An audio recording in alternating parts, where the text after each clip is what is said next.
ஆண்டவராகிய இயேசு கிறிஸ்துவின் நாமத்தினாலே அன்பின் வாழ்த்துக்கள். இந்த நாளிலும் ஹெவன்லி கீஸ் என்கிற நிகழ்ச்சிக்கு உங்களை நாங்கள் அன்புடன் வரவேற்கிறோம். இந்த நாளில் நான் வேதத்திலிருந்து ஏசாயா தீர்க்கதரிசன புஸ்தகம் 54 அதிகாரம் 3 வசனத்திலே நான் வாசிக்கும் போது, நீ வலதுபுறத்திலும் இடதுபுறத்திலும் இடம் கொண்டு பெருகுவாய். இங்கே ஆண்டவர் நம்மை பார்த்து சொல்லுகிறார், நீ பெருகுவாய் என்று ஆண்டவர் சொல்லுகிறார்.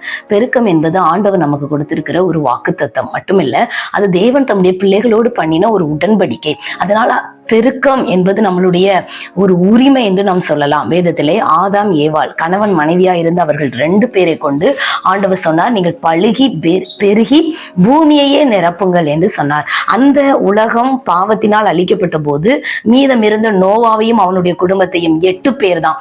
அவங்க இருக்கும் போதும் பூமி வெறுமையா இருந்தது. அந்த பூமியை பார்த்தும் ஆண்டவர் அதே வார்த்தையை சொன்னார், நீங்கள் பழுகி பெருகி பூமியை நிரப்புங்கள். சோ ஆண்டவருடைய சமூகத்திலே நீதிமானா இருக்கிற ஒரு குடும்பத்தை கொண்டு ஆண்டவர் இந்த பூமியையே நிரப்புகிற அளவுக்கு பெருக பண்ண வேண்டும் என்பதுதான் ஆண்டவருடைய திட்டம், ஆண்டவருடைய வாக்குத்தத்தம், ஆண்டவர் தம்முடைய ஜனத்தோடு பண்ணின உடன்படிக்கை. எனவே நாம் நிச்சயமாக பெருகுவோம். சோ இந்த பெருக்கத்தின் ஆசீர்வாதங்களை நாம் இந்த நாட்கள்ல பெற்று அனுபவிக்க முதலாவது எசாயா 54:2 வாசிக்கிறோம், உன் கூடாரத்தின் இடத்தை விசாலமாக்கு, உன் வாசஸ்தலத்தின் திரைகள் விரிவாகட்டும். அப்படின்னா நம்முடைய சிந்தனைகள், நம்முடைய எண்ணங்கள், நம்முடைய திட்டங்கள் எல்லாம் தேவனை நம்பி விரிவாக வேண்டும் என்று ஆண்டவர் விரும்புகிறார். குறுகிய மனப்பான்மையிலிருந்து நாம் வெளியே வருவோம்.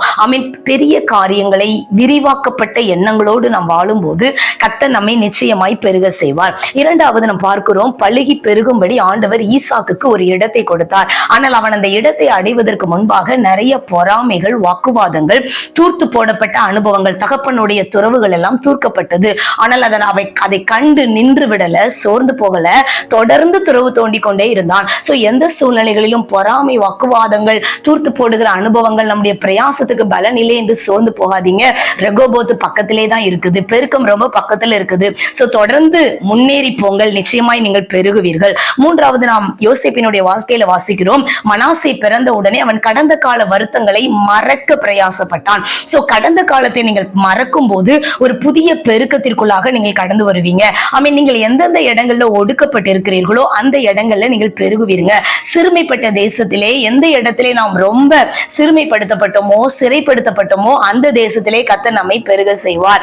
மட்டுமில்ல, நாம் தேவனை நோக்கி விண்ணப்பம் பண்ணும்போது கர்த்தர் நம்மை பெருக பண்ணுவார். இதை கேட்கிற உங்களை பார்த்து நான் சொல்லுவேன், பெருக்கம் என்பதுதான் கர்த்தர் நமக்கு கொடுத்த திட்டம், உடன்படிக்கை, வாக்குத்தத்தம். எனவே நிச்சயமாய் நீங்கள் ஈசாக்கை போல, யோசேப்பை போல வலதுபுறத்திலும் இடதுபுறத்திலும் இடம் கொண்டு பெருகுவீங்க. கர்த்தர் உங்களை ஆசீர்வதிப்பாராக. ஆமென்.